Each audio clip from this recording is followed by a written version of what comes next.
Good evening and welcome. I am going to give you the information on the principles of happiness tonight. I remember my first kiss. I was young. It was a girl. It was fabulous. I remember going up and knocking on her door, asking her to come out and play, as you do at that age. It was young, believe me. She lived just down the street in the next cul-de-sac. Lovely girl. Not sure if I can still remember her name, but it was a lot of fun. Our lips were glued together, apparently. Happy times. Got a bit older. Still had some friends, and I used to go cycling every summer with my friends. I had two friends in particular. There was three of us. We were stuck together, thick as thieves we were. And in our local area, we've got some hills which are called the Downs, which is strange that they go up. But we used to go cycling there an awful lot, and I remember the days, the actual day, we'd go out in the morning and we wouldn't come back. We wouldn't take a lunch or anything. We'd go out the whole day, spend the whole day going up the Downs, cycling around, just playing games, having adventures. And I remember we'd be telling jokes, joke after joke after joke, and there'd be bubbles coming out of our noses from laughing so much. Our stomachs would be aching from laughing. Our legs would be tired from cycling all the way and then having to come all the way back home again. Great days, great memories. Other memories. As I got even older, I started traveling a bit. And for a while I lived in Spain and I worked on private yachts, and we're moving yachts around for people. When they went on holiday, they wanted to fly in and have their yacht ready, so we'd get their yacht ready and we'd fly it to wherever they stayed. And I remember in the sun, scrubbing decks, varnishing boats in 40 degrees sunshine. Fabulous. I remember taking the boats out, going out to sea. I mean, you'd see huge waves, you'd see the stars at night. I mean, you can't just stop in the middle of the night. You have to keep sailing. There's always somebody that's at the helm. And I remember at night time, it would be like 2 hours on, 4 hours off, so you'd get some sleep in, or you'd cook, or you'd eat, or do something. But those 2 hours, you were all alone on the boat, just except for the sound of the sails flapping in the wind. And I remember there was a storm brewing, and I wasn't sure what to do. I'd only been doing it a few months. And I remember the captain coming up then. As he came up, we were going through the Straits of Gibraltar, and there was these family of dolphins or porpoises, I couldn't quite work it out, it was quite dark, going through the phosphorus underneath us. So there were these tunnels of shining light going through. Absolutely amazing times, you know, flying fish. I even saw sharks. I mean, amazing. So that was a good time of my life. So they're just three examples of extreme happiness. Three really happy times in my life. I'm sure I could think up a lot more. Now, as you get older, of course, happy times like that, few and far between. We have to think of little slices of happiness now. We have to grab happiness where we can. And so, as Sasha so bravely tried to do, he tried to describe what happiness is. And I'm going to try and do the same as well. But happiness to all of us is slightly different. What makes you happy may not make me happy. I mentioned earlier a bit of chocolate, but it may not make you happy. Lots of money might make you happy. Somebody else it might not make happy. They may just be quite happy doing what they do. For me, happiness is a state. And we give it different names. We call it joy. We call it contentment, happiness. We give it all sorts of different names, and it's sort of like a feeling. I don't think anybody can actually really grasp and describe it really, really well. You can certainly, in a scientific way, call it subjective well-being, or the Greek word eudaimonia, but I'd never heard of that before I started researching it, so it's obviously not a word that is in popular use. So that's what the definition of happiness. It's a state, it's a feeling, it's something that you don't always know that you've got until it's gone sometimes. And that can be a sad thing as well. And as Sasha said, and you'll maybe hear a few things repeated tonight because we've all studied happiness in different ways, in the same ways.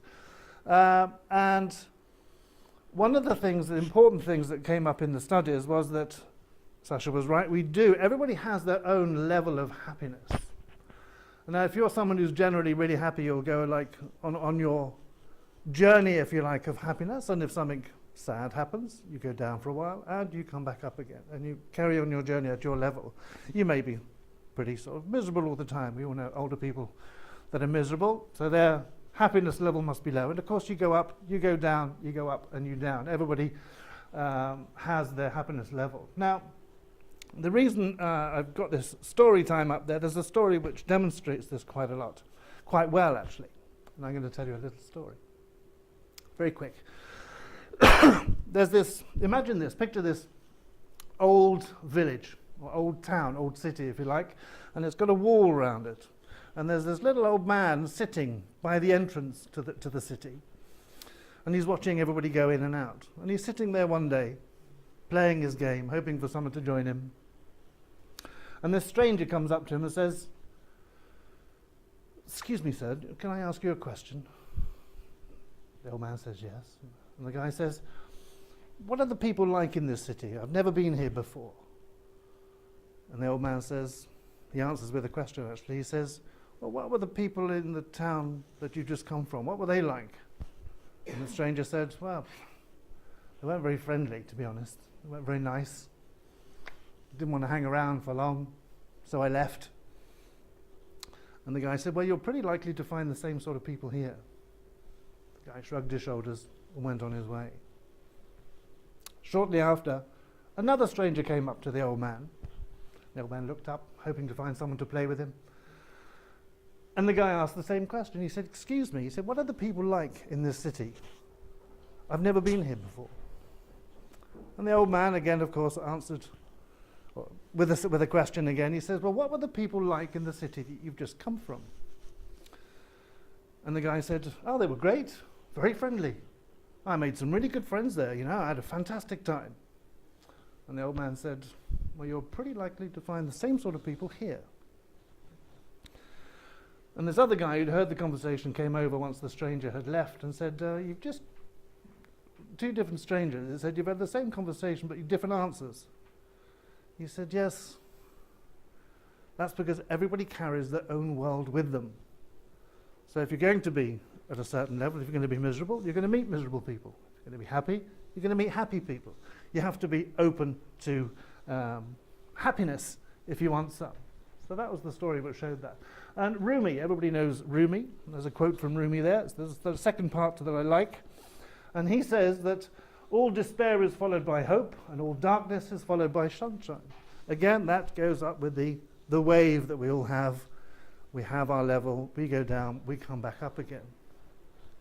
And harping on, or confirming what Sasha said, happiness is great when you've got it, but you can't be happy all of the time. We need a whole range of emotions. We need to have anger to sort out issues. We need to have sadness to realize how much things mean to us, people mean to us. We need to have all sorts of emotions to help us be a balanced person. But studies show that not all hope is lost. Studies show that 50% of our level is genetic. 10% is due to your environment, your circumstances, what's going on around you. And the nice part, the one in red here, maybe they should have chosen a different color, green or something happier, yellow maybe, is your actions and your thoughts. So you can actually change things. You can actually make yourself choose to be happier, if you like. And I'm going to give you some of the principles of happiness now, if I've got some time left, to tell you how you can actually discover your happiness. The first and the most important out of all the studies that I've read, this came out the top most of the time. It was about human connection, connecting to people. Loneliness can be a killer. If you can connect to people, you can make yourself a lot happier. I've been doing several experiments over the years, if you like, with this, getting in contact with old friends, relatives. As you get older, your relatives get fewer and fewer, lesser and lesser. So I've been trying to reconnect with old friends or stay in touch with old friends. And we had some visits of old friends in the middle of last year. Fabulous time. It was just like we'd never lost contact at all. You know, you go and see people. And I went over to England to see them. And I can recommend reconnecting with people anytime. It's very important. You can connect. There's one thing that we do as a part of a group of friends here. We actually have a coffee morning on Thursdays between 10 and 1. And I can tell you that I've never had such a connection with people as I have during those coffee mornings. The moments that we've had connecting with those people is very special. So you can actually connect with people greatly. In fact, tonight would not have happened if I hadn't met Jeffrey at a language course. Isn't that true? Very true. Tonight would not even have happened if we hadn't met, going to clubs, groups, things like that. So connecting with people is incredibly important. Number 2, compassion and kindness. Ruth will give you a bit more information on compassion, but I just wanted to bring it up because I think it's quite important, this compassion part. It's compassion for others and empathy for others, but it's also compassion for yourself. There's one thing that shocked me in the work or the course that I studied this year on happiness, and that one thing is empathy for others. I can bet that every single one of you who opens the door for somebody or lets someone into traffic expects them to say thank you. Is that true? Yeah? You expect a flash of the lights when you let them in traffic, or a little hand that you can see through the window? I did. But since I followed this workshop, one of the hints and tips they gave was, if you want to do an act of kindness, you should do it for the pure act of being kind, not for the reward. If you expect a reward, you're not being kind. You're doing it because you're getting paid for it. So the next time you let someone into traffic, look away. Don't expect the hand to go up. If you don't care, next time you open the door for somebody, don't worry about it. The next one that was important, these aren't actually in order important really, you can take them in any order, this is just the order I chose, is forgiveness. Now this can be a hard one. It can be very hard to forgive people. Hugs is quite easy. I did that one to myself. I like hugs. But forgiveness can be very hard for people. Now, the reason I say that forgiveness is important is because it's not for the other person that you're forgiving them. It's more for you. It's for you to get rid of the anger, the angst, the emotions inside of you. Reconciliation can make your life much happier. To give you an example, my mum and her sister had this argument over a pair of earrings, their whole life. Even before I was born, apparently my aunt borrowed a pair of earrings from my mum, and she never got them back. And my aunt always thought, yeah, but they broke, I lost them, But they were important to my mum. I think her mum gave them to them. So it was very important until their dying day. They still never made up over that. And my mum refused to ring her sister. It was always my aunt that had to ring my mum if they wanted to talk. So, over a pair of earrings, really. So forgiveness and reconciliation is just important. You've got to make that step, take that step. The next thing that came up on the list was mindfulness and meditation. Now, a lot of companies now are doing these mindfulness and meditation exercises at lunchtime. You'll get yoga, you'll get this, you'll get that. And as if it's a stopgap to stop burnout, to stop people, allow them to be capable to carry on extra work. But that's not the point. The point of mindfulness and meditation, they both work in a fabulous way, but not in the way to help you cope with the stresses and strains. The way mindfulness and meditation help you work is it allows you to stop that chatter in your head, stop that lack of self-compassion, or this negative chatter that's going on in your head, and sort of to step back and see these emotions are coming and push them away and just sort of center yourself. What bosses can do is just give you less work, not make it you better, cope better, just give less work. So mindfulness and meditation do work, but they're not going to help you cope with more work. I do believe that's 15 minutes. Well, that's good. The final thing is gratitude. Now, gratitude, this is something that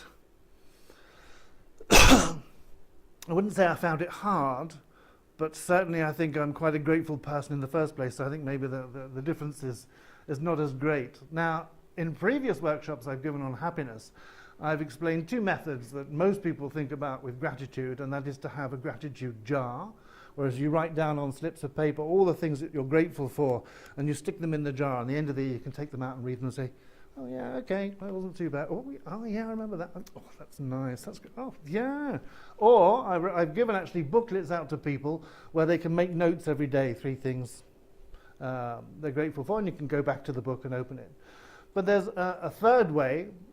You can actually write down a letter. If you think of somebody that you've been grateful to for something, you can actually write them a letter. And they did the experiment where they got these people to write a letter with the 4 steps. Of what they did for you, why you're grateful, how it made you feel, and what impact it had on your life. And if you write a letter like that out, you can actually see very clearly how gratitude can improve your life. Now, they took the experiment one step further and got these people to ring the people that were in the letter, or the intended recipient, if you like, and the actual power of that message. They got people on the phone, they filmed them calling those people, and the actual effect it had on the other people and the effect it had on the people that were calling was amazing. It was very powerful, very deep. So gratitude is very important. So I'm going to leave you with this little phrase: how you think determines how you feel. So stop those negative thoughts. You'll feel better. How you feel determines how you behave, and how you behave influences the world around you. If you're happy, the people around you will be happier. If they're happy, you'll be happier. If you're feeling a little bit down, there's one thing that I've been doing with my wife recently. If you just stop and think of 3 things that you are grateful for at any moment in the day, it will immediately lift your spirits. It can be for having a pair of shoes. It could be for being here tonight. It could be for knowing Jeffrey. It could be for any reason that you might be grateful. Just think it and be happy. Spread the happiness, people. Thank you.